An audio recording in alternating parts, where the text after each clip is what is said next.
Hello everyone, this is Parinita standing in front of you all to help you guys in your studies. So welcome back to my channel. तो आज हम class 10th के chapter electricity का topic resistance and the factors affecting it cover up करने वाले हैं। ये हमारे चैप्टर इलेक्ट्रिसिटी का 4th टॉपिक है। इससे पहले 3 टॉपिक हम लोग कवर अप कर चुके हैं, वो है electric current, electric potential and potential difference, Ohm's law, और फाइनली हमारा 4th topic resistance and the factor affecting it आज हम कवर अप करने वाले हैं। तो अगर आपने पुरानी वीडियोस नहीं देखी तो उसे देख लेना, मैं उसका लिंक आई बटन में आपके साथ शेयर कर दूंगी। और आज की वीडियो अगर आपको अच्छी लगे तो please like it and share it to your friends and subscribe to my channel. So let's get started.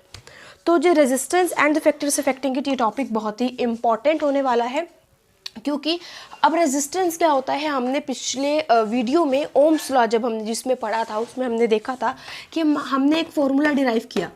हमको पता है कि वोल्टेज जो है वो करंट से डायरेक्टली प्रोपोर्शनल है। जब मैंने इस प्रोपोर्शनैलिटी कांस्टेंट साइन को हटाने के लिए यहाँ पर आर प्रोपोर्शनैलिटी साइन को हटाने के लिए यहाँ पर प्रोपोर्शनैलिटी आर का यूज़ किया, तो मैंने आपको बताया था कि this R stands for resistance. और मैंने आपसे बोला था कि रेजिस्टेंस क्या है उसके बारे में डिटेल में डीप में हम लोग अपनी नेक्स्ट वीडियो में पढ़ेंगे। तो फाइनली आज वो वीडियो मैं लेकर के आ गई हूँ जिसमें हम रेजिस्टेंस के बारे में पढ़ने वाले हैं। तो मैंने बताया था कि रेजिस्टेंस नाम इसका क्यों पड़ा, रेजिस्टेंस कहाँ से आया ये पता चल गया जब हमने ओम्स लॉ का फॉर्मूला डिराइव किया। तो हमें ये पता था कि वोल्टेज डायरेक्टली प्रोपोर्शनल है करंट से, तो इस प्रोपोर्शनैलिटी साइन को हटाने के लिए हमने प्रोपोर्शनैलिटी कांस्टेंट डाला आर। अब ये रेजिस्टेंस क्या होता है, अगर मैंने बताया था कि रेजिस्टेंस को अगर हम यहाँ रख देंगे V/I बन जाएगा। और अगर मेरी वोल्टेज कांस्टेंट है, माई वोल्टेज इज कांस्टेंट, अगर मैं कोई भी बैटरी ले रही हूँ तो मेरी जो वोल्टेज मैं उसमें प्रोवाइड कर रही हूँ वो कांस्टेंट रहेगी। अगर मेरी वोल्टेज कांस्टेंट है तो जो मेरा रेजिस्टेंस होगा वो करंट से क्या होगा, इनवर्सली प्रोपोर्शनल होगा। यानी कि रेजिस्टेंस इज समथिंग जो कि करंट को अपोज कर रहा है, करंट को रेजिस्ट कर रहा है। रेजिस्टेंस आया है वर्ड रेजिस्ट से। अब रेजिस्ट का मतलब क्या होता है हमें पता है, अपोज करना। जैसे गवर्नमेंट ने कोई लॉ बनाया, कोई रूल बनाया, तो अगर पीपल उनको अपोज करते हैं तो हम ये कहते हैं कि वो उन रूल्स को, उन रेगुलेशंस को जो है वो रेजिस्ट कर रहे हैं, उन लॉज को वो रेजिस्ट कर रहे हैं, राइट। तो उसी तरीके से यहाँ पर इसका ये रेजिस्टेंस यहाँ पर क्यों आया है, because it is resisting the current. वो करंट को रेजिस्ट कर रहा है, करंट के फ्लो को रेजिस्ट कर रहा है, इसलिए हम इसे रेजिस्टेंस कहते हैं। अब ये रेजिस्ट कर कैसे रहा है, how is it resisting it, तो 2 तरीकों से। पहले तो जो पढ़ना है, जो ऐसे रेजिस्टेंस होता क्या है वो, और दूसरा क्या है कि जो मार्केट में रेजिस्टर्स मिलते हैं, तो कुछ कंडक्टर्स के अंदर हम रेजिस्टर्स लगा देते हैं जो कि करंट को फ्लो होने से रेजिस्ट करते हैं। अब क्या होता है कंडक्टर के अंदर जिससे वो करंट रेजिस्ट होता है। अब उससे पहले तो बात ये आती है कि हमें रेजिस्टेंस को पढ़ने की ज़रूरत क्यों है। जब वोल्टेज अप्लाई की, करंट आ गया, तो रेजिस्टेंस की ज़रूरत है क्या, क्यों हमको जो है करंट को अपोज करने की नीड क्या है, व्हाट इज़ द नीड। तो नीड ये है कि अब जो हमारे घर में इलेक्ट्रिसिटी आती है, एक्चुअली में वो वोल्टेज हमें गवर्नमेंट प्रोवाइड करती है। हम सभी के घरों में 220 वोल्टेज आती है, 220 वोल्ट आती है हम सभी के घर में। अब मेरा क्वेश्चन ये है कि अगर देखो, हमको पता है कि वोल्टेज जो है वो करंट से डायरेक्टली प्रोपोर्शनल है, तो अगर वोल्टेज 220 वोल्ट की होगी तो जो करंट फ्लो हो रहा है वो भी कांस्टेंट होगा। बिल्कुल सही। तो क्या मेरा जो मोबाइल है उसके चार्जर को, माइक्रोवेव ओवन को, एसी को, एयर कंडीशनर को, या फिर लैपटॉप को, इन सभी को एक ही करंट चाहिए, यानी कि एक ही एम्पेयर का एक ही अमाउंट ऑफ करंट चाहिए? बिल्कुल नहीं। शायद जो 220 वोल्टेज आ रहा है उसके ऊपर जो करंट होगा शायद वो मेरे फ़ोन के लिए बहुत ज़्यादा हो, अगर मुझे उसको कम करना है। अब वोल्टेज तो कांस्टेंट आ रही है, उसको तो हम कम ज़्यादा नहीं कर सकते, करंट भी कांस्टेंट होगा। तो अगर मुझे उतना करंट नहीं रिक्वायरमेंट है, अगर उतना करंट रिक्वायरमेंट नहीं है, लेकिन अगर मैं लगाऊंगी अपने फ़ोन को उस पर चार्ज, तो शायद मेरे फ़ोन को नुकसान होगा और पक्का होगा। तो उस वजह से मुझे करंट की वैल्यू को कम ज़्यादा करने के लिए हम यूज़ करते हैं रेजिस्टेंस का। और तभी हमें पढ़ने की ज़रूरत है कि ऐसे कौन कौन से फैक्टर्स हैं जो कि रेजिस्टेंस को इफ़ेक्ट करते हैं, ताकि अगर हमें ये पता होगा तो हम उसी बेसिस पर अपना रेजिस्टेंस कितना, एक नॉर्मली डिवाइस को चाहिए, एक वायर को चाहिए, वो हम लगाएंगे, जिससे कि करंट का जो वैल्यू है वो कम या ज़्यादा हो सके, क्योंकि वोल्टेज कांस्टेंट आ रहा है और हम उस वोल्टेज को चेंज नहीं कर सकते। तो अब रेजिस्टेंस होता क्या है, ये वायर में प्रेजेंट कैसे होता है। अब मैं एक कंडक्टर दिखाती हूँ आपको, वायर यहाँ पर बना के, ठीक है। अब ये मान लो ये वायर है, इट्स अ कॉपर वायर, ठीक है, कॉपर वायर है। अब इस कॉपर वायर के अंदर हमें पता है इलेक्ट्रिक करंट कैसे जनरेट हो रहा है, because electrons are moving from one point to the other. बिल्कुल सही, electrons are moving, here are electrons in this conductor. मेरा क्वेश्चन ये है कि क्या इस कंडक्टर में सिर्फ इलेक्ट्रॉन्स हैं? नो, अब एटम्स भी होंगे इसमें, ऑब्वियसली जहां से ये इलेक्ट्रॉन्स आए हैं वहां पर उसके एटम्स भी होंगे। बिल्कुल सही। अब क्वेश्चन ये है कि क्या ये प्योर कॉपर है? अब अगर गोल्ड की बात करूं तो क्या प्योर गोल्ड होता है? सिल्वर, क्या प्योर सिल्वर होता है? नहीं, उसमें गोल्ड में कुछ मिलावट की जाती है, कुछ इम्प्योरिटीज होती हैं। जो इम्प्योरिटीज हैं उनके भी एटम्स होंगे, उनको इम्प्योरिटीज बोलो या तो फॉरेन एटम्स बोलो, तो कुछ फॉरेन एटम्स भी हमारे पास प्रेजेंट होंगे, ठीक है। तो अब इनका क्या है, तो है। अब इनका ये कि अभी इलेक्ट्रॉन्स मान लो इस एंड से इस एंड तक इलेक्ट्रॉन्स को मूव करना है, ठीक है। अब मेरा क्वेश्चन ये है कि क्या इन इलेक्ट्रॉन्स के पास आंखें हैं? क्या वो देख सकते हैं? नहीं देख सकते। अब जब इलेक्ट्रॉन्स यहां से यहां तक मूव कर रहे हैं तो वो देख तो नहीं सकते ना कि कहां पर क्या है, उनका सही साफ रास्ता। ऐसे तो ये इलेक्ट्रॉन देखेगा ये ऐसे करके यहां से ऐसे ऐसे इस ऐसे जिगजैग पोजीशन में यहां पर पहुंच जाएगा, नहीं ना। They are moving in a particular direction, because voltage provide की जा रही है, पोटेंशियल डिफरेंस प्रोवाइड किया जा रहा है, तो वो लोग मूव कर रहे हैं, ठीक है। लेकिन इनके पास आइस तो नहीं है। अब जब ये मूव करेंगे तो ये इन फॉरेन एटम से या तो इन एटम से इलेक्ट्रॉन्स आपस में ही टकराएंगे। अब हम कहीं मूव कर रहे हैं, वहां पर हमने जगह जगह पर चीजें रख दी हैं और ऊपर से हमको ब्लाइंड फोल्ड भी कर दिया है, हमको कुछ दिख भी नहीं रहा, तो हम तो जो चीजें उनसे टकराएंगे। अगर मान लो चीजें पड़ी है, हमारे पास आंखें हैं, फिर भी हम देख के इधर उधर उधर रास्ता बनाकर चले जाएंगे। लेकिन अगर मैं ब्लाइंड फोल्ड कर दिया गया है, तो अगर तुमको कहो कि यहां से वहां तक आप हमको जाना है, तो क्या होगा? ऑब्वियसली कोलिजन्स होंगी, टक्कर होगी। तो यही यहाँ पर इलेक्ट्रॉन्स के साथ हो रहा है। अब electrons have to move from this position to this. अगर वो मूव करेंगे, they do not have eyes to see, तो वो क्या होगी? कोलिजन्स होगी। May be in foreign atoms के साथ हो, मे बी इन एटम्स के साथ हो, मे बी इन इलेक्ट्रॉन्स के आपस में ही हो। तो ये कोलिजन्स हो रही है। इलेक्ट्रॉन मूव कर रहा है, यहाँ कोलिजन हो गई, इलेक्ट्रॉन मूव कर रहा है, यहाँ टक्कर हो गई। तो इन कोलिजन्स की वजह से क्या हो रहा है? करंट के फ्लो को हम रेजिस्ट कर रहे हैं। हम कहीं जा रहे हैं, रास्ते में सामान अड़ा दिए गए, हम जा रहे हैं, हमको धक्का लग रहा है, पीछे हो रहे हैं, फिर से फिर हम जा रहे हैं, फिर हमको पीछे धक्का लग रहा है, तो ये हमको रेजिस्ट किया जा रहा है ना। सो इस तरीके से करंट के फ्लो को रेजिस्ट किया जा रहा है। Electrons are resisting from moving, right. अब करंट इलेक्ट्रॉन्स यहां जा रहे हैं, उनको रेजिस्ट किया जा रहा है, उनके फ्लो को रोका जा रहा है। तो बस यही रेजिस्टेंस है। तो रेजिस्टेंस क्या है? कोलिजन्स है। कोलिजन्स क्या है? जो टक्कर हो रही है, इलेक्ट्रॉन्स जब मूव कर रहे हैं तो उनकी जो टक्करें हो रही हैं इन सभी के साथ, वो कोलिजन्स हो रही है इन सभी की, और वही कोलिजन को हम रेजिस्टेंस बोलेंगे। जितनी ज्यादा किसी वायर में कोलिजन्स होगी उतना ज्यादा उसका रेजिस्टेंस होगा, और जितना ज्यादा रेजिस्टेंस होगा उतना कम करंट फ्लो होगा। किसी वायर के में अगर कोलिजन्स बहुत कम हो रही है तो उसका रेजिस्टेंस बहुत कम होगा, रेजिस्टेंस बहुत कम होगा तो करंट स्मूथली मूव कर पाएगा।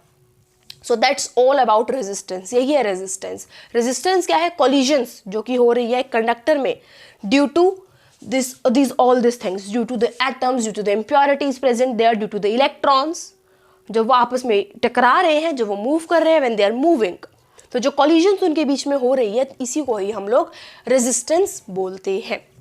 अब मैंने जैसे कि बताया कि रेजिस्टेंस बहुत काम की चीज़ है, हमें यूज़ होता है, तो इसीलिए हमें इसके फैक्टर्स भी पढ़ने हैं। What are the factors on which resistance depend, और what are the factors that affect the resistance.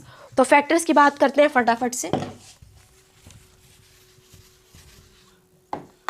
सबसे पहला फैक्टर है लेंथ। अब लेंथ क्या है? Resistance is directly proportional to the length. Resistance जो है वो लेंथ से डायरेक्टली प्रोपोर्शनल है। अभी मैं बात कैसे कह रही हूँ। अब let me take two wires again. अब एक वायर इतनी लंबी है, ओके, और एक वायर इतनी लंबी है। अब इसमें सेम मटेरियल है, इलेक्ट्रॉन है, दोनों कॉपर वायर, दोनों की मटेरियल सेम है, विड्थ सेम है, बस लेंथ उसकी ज़्यादा है, इसकी कम है। फॉरेन एटम्स प्रेजेंट हैं, इलेक्ट्रॉन्स, इम्प्योरिटीज, इनके एटम्स, सब कुछ प्रेजेंट है। और एक ये वायर है, इसमें भी ये सब चीज़ें प्रेजेंट है, ठीक है।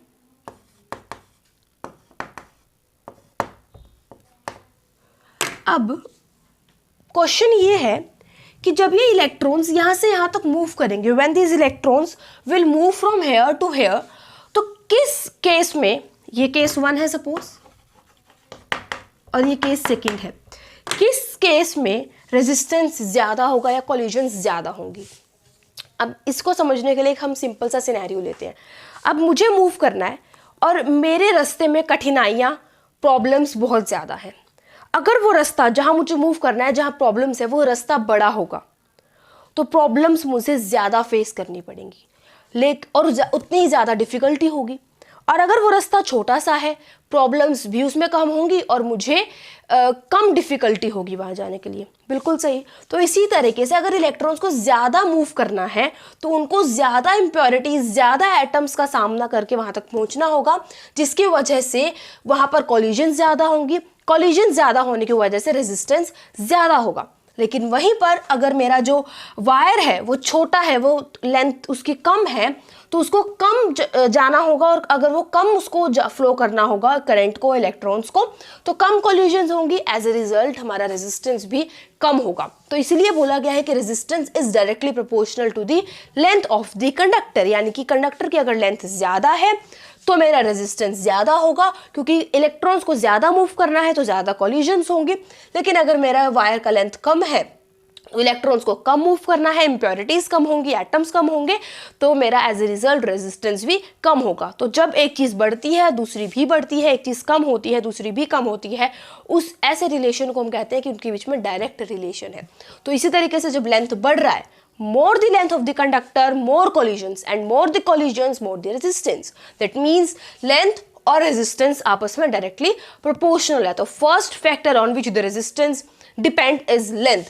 If more is length, then the resistance will be more. अब next second क्या है? Area. अब area से ये inversely proportional है। Resistance is inversely proportional to the area. अब कैसे? अब मैं फिर से 2 केस लेती हूँ। अब मेरा एक ये वायर है जिसका एरिया ज़्यादा है, और एक ये वायर है, लेंथ सेम है इनकी, जिसका एरिया कम है। ठीक है, same here are electrons, atom होंगे। मैं ज़्यादा नहीं बना रही, थोड़े से बना देती हूँ। वैसे तो एक वायर में मिलियंस ऑफ इलेक्ट्रॉन्स प्रेजेंट होते हैं, मिलियंस ऑफ एटम्स प्रेजेंट होते हैं।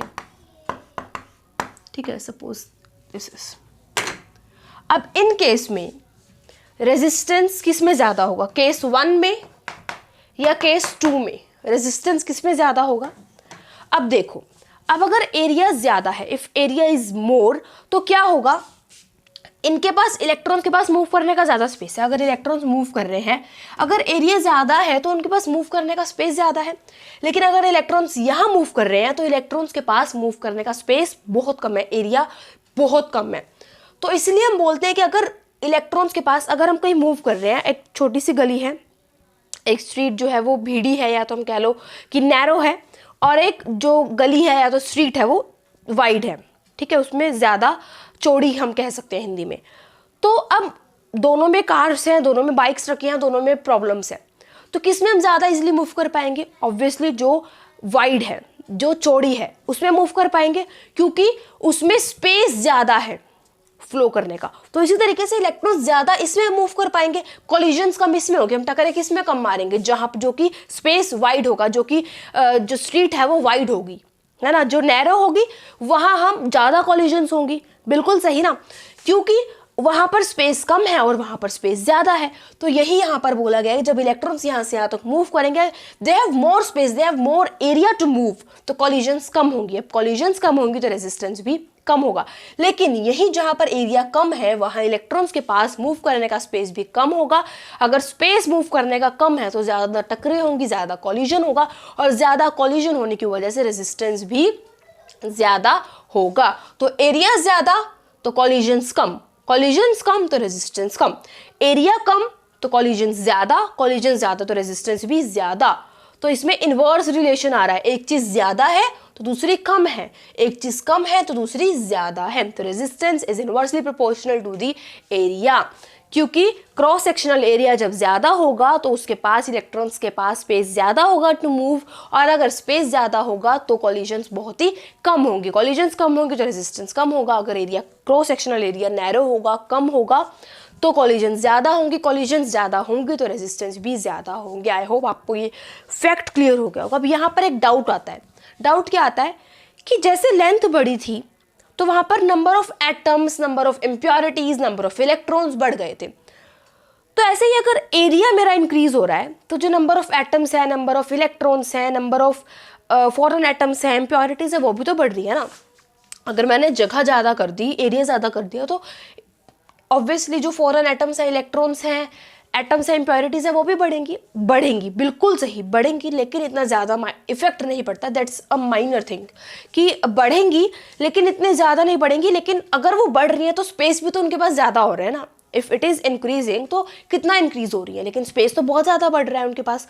अगर वो चीज़ें बढ़ रही है तो वो मूव करने का स्पेस भी उनके पास ज़्यादा है। तो अब अगर मैं इन दोनों फैक्टर्स को कंबाइन कर दूँ, if I combine both this factors, तो क्या क्या फैक्टर थे दोनों?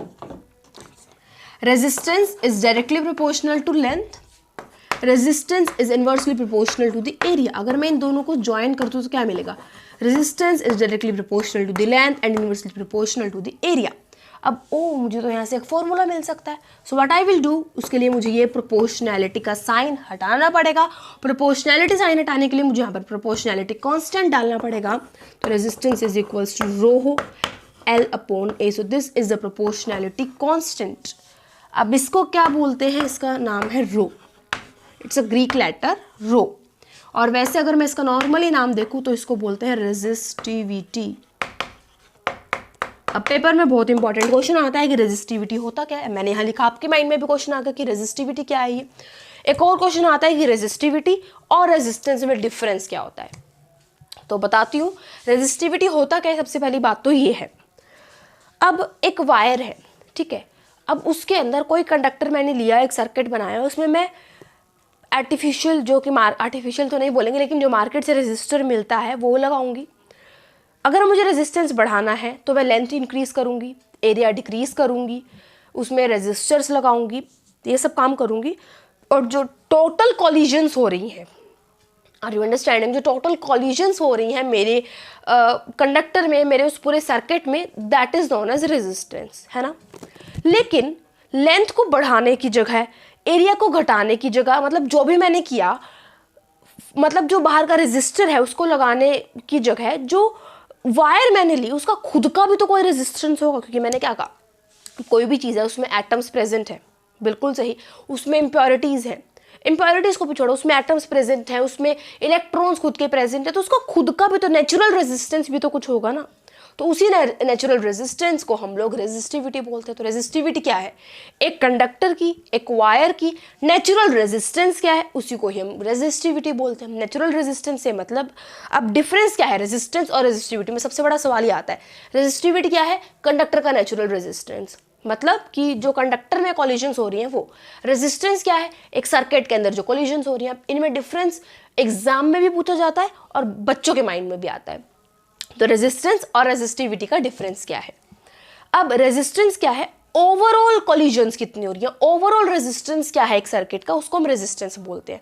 तो रेजिस्टेंस क्या है? जो ओवरऑल कॉलिजन्स हो रही है, ओवरऑल रेजिस्टेंस है। लेकिन रेजिस्टिविटी क्या है? It is the natural resistance of a wire. अब नेचुरल से मेरा मतलब क्या है? देखो, हम हर एक ह्यूमन बीइंग की अपनी अपनी वॉइस है, ठीक है। मेरी खुद की वॉइस है, आपकी खुद की वॉइस है, जिससे हम पहचान सकते हैं कि हाँ ये वो बंदा है। तो ऐसे ही हर एक कंडक्टर की, अब हर एक वायर की, हर एक कंडक्टर की अपनी अपनी रेजिस्टिविटी होगी ना।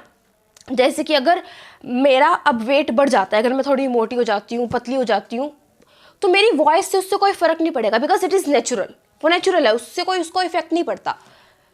ऐसे ही resistivity is the natural resistance है वो मटेरियल का। वो मटेरियल पर डिपेंड करती है कि मटेरियल कौन सा है, वो कॉपर है, प्योर कॉपर है, उसमें क्या इंप्योरिटीज डाली है, कितने डाली है, वो उस पर डिपेंड करती है। अगर मैं उसकी वायर की लेंथ बढ़ा दूँ, या तो एरिया बढ़ा दूँ, एरिया कम कर दूँ, लेंथ कम कर दूँ, इससे उसकी रेजिस्टिविटी को कोई फर्क नहीं पड़ेगा। मैं मोटी हो रही हूँ, मैं पतली हो रही हूँ, उससे मेरी आवाज़ को कोई फर्क नहीं पड़ रहा, बिकॉज इट इज़ नेचुरल।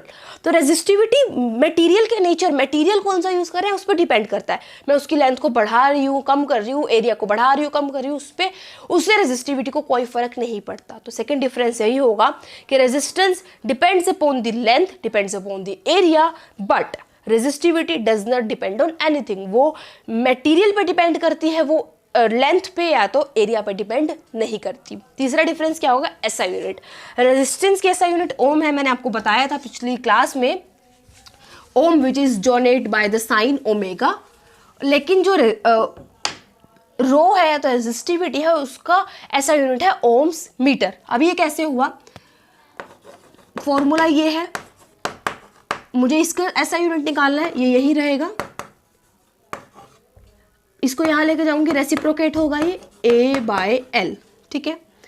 अब इसकी ऐसा यूनिट लिखो, रेजिस्टेंस की ऐसा यूनिट क्या है, ओम्स। एरिया की ऐसा यूनिट क्या होती है, मीटर का स्क्वायर, आई होप आपको पता होगा। और लेंथ की ऐसा यूनिट क्या होती है, मीटर। तो ये मीटर स्क्वायर से कट गया, तो जो मेरी रेजिस्टिविटी होगी उसका क्या होगा ऐसा यूनिट, ओम मीटर। तो ऐसा unit of the resistance is ohm, but the SI unit of resistivity is ohms meter। ठीक है, कैसे निकली वो मैंने आपको यहाँ पर डिराइव करके बता दी। तो ये तीन डिफरेंस हम लोग लिख सकते हैं बहुत ही इजीली रेजिस्टेंस और रेजिस्टिविटी के बीच में। अभी हम कहाँ पे थे, रेजिस्टेंस के फैक्टर्स पढ़ रहे थे, उसी टॉपिक पे वापस आ जाते हैं। तो तीन फैक्टर्स मैंने आपको ऑलरेडी बता दिए। अब फोर्थ फैक्टर जो हमें डिस्कस करना है ज़रूरी है। फोर्थ फैक्टर क्या है, टेम्परेचर। अब क्या टेम्परेचर का कोई फर्क पड़ता है कि मेरी जो रेजिस्टेंस है कंडक्टर का वो कैसा होगा। अब सपोज करो मैंने एक कोई भी चीज़ है जिसमें एटम्स प्रेजेंट हैं, ठीक है, उसका मैंने अगर टेम्परेचर इंक्रीज कर दिया, if I increase the temperature, temperature increase करने से क्या होगा, इलेक्ट्रॉन्स तड़फेंगे, फटाफट फटाफट जल्दी जल्दी जल्दी जल्दी मूव होंगे। हमने 9th में केमिस्ट्री में पढ़ा था ये बात, है ना, कि सॉलिड लिक्विड और सॉलिड से लिक्विड बनाने के लिए हमें क्या करना पड़ता है। इन सब चीज़ों में हमने पढ़ा था कि जो इलेक्ट्रॉन्स प्रेजेंट होते हैं किसके अंदर, एटम में, जब हम उसको या तो किसी चीज़ में अगर मैं उसको टेम्परेचर को इंक्रीज करती हूँ, उसको गर्मी देती हूँ, तो हीट प्रोवाइड करने से वो लोग फास्टली मूव करते हैं। तो इसी तरीके से अगर यहाँ पर एक कंडक्टर में अगर मैं जो इलेक्ट्रॉन्स मूव कर रहे हैं उसका टेम्परेचर राइज कर दूँ, हीटअप कर दूँ उनको, तो उनका क्या होगा, फास्टली मूव करेंगे, है ना, वो जल्दी जल्दी जल्दी जल्दी मूव करेंगे। और उनके फास्टली मूव करने की वजह से क्या होगा, कॉलिजन्स ज़्यादा होंगी। अब हम एक धीरे धीरे चल रहे हैं, टक्कर खा रहे हैं, लेकिन हम और भी ज़्यादा जल्दी चलेंगे, फटाफट गए टक्कर, फटाफट गए टक्कर। तो टेम्परेचर राइज होने की वजह से जो कॉलिजन्स है वो भी बढ़ जाती हैं, और कॉलिजन्स के बढ़ने से रेजिस्टेंस भी इंक्रीज होता है। So resistance depends upon the four factor. First is length, resistance is directly proportional to the length. Second is area, resistance is inversely proportional to the area. Third is resistivity, conductor की resistivity कैसी है उस पर depend करता है, resistance कितना होगा। And the fourth is temperature, as temperature increases the resistance also increases. तो हम ये बोल सकते हैं कि रेजिस्टेंस जो है टेम्परेचर से भी डायरेक्टली प्रोपोर्शनल है। टेम्परेचर बढ़ेगा तो मेरा जो रेजिस्टेंस है, कॉलिजन्स है वो भी बढ़ेंगे, कॉलिजन्स बढ़ने से रेजिस्टेंस भी बढ़ेगा। तो that's all for today's video, today's topic. आज का टॉपिक सिर्फ इतना ही था। सबसे पहले हमने देखा कि रेजिस्टेंस होता क्या है, फिर हमने देखा कि रेजिस्टेंस के फैक्टर्स को पढ़ने की हमें ज़रूरत ही क्या है। अब कुछ पढ़ रहे हैं तो पता तो होना चाहिए ना कि वो पढ़ना ही क्यों है हमको। फिर हमने देखा कि कौन से फैक्टर्स पे डिपेंड करता है resistance. And the fourth topic हमने रेजिस्टेंस और रेजिस्टिविटी के बीच का डिफरेंस भी देख लिया। रेजिस्टेंस का फॉर्मूला जो हमने एक नया हमको फॉर्मूला मिला, रो L/A, वो भी हमने जो है डिराइव करना सीख लिया। So that's all for today's video. I hope you liked it. If you like my video, hit that like button, share to your friends and subscribe to my channel. Also हमारा next topic होगा resistance in series. Don't miss out, और miss ना हो इस वजह से मेरे channel को सब्सक्राइब कर दो और उस पर बेल आइकन भी दबा दो, ताकि मेरी न्यू वीडियो जब भी आए आपको उसका नोटिफिकेशन मिल जाए। Okay, so bye bye, take care, stay home and stay healthy, piece.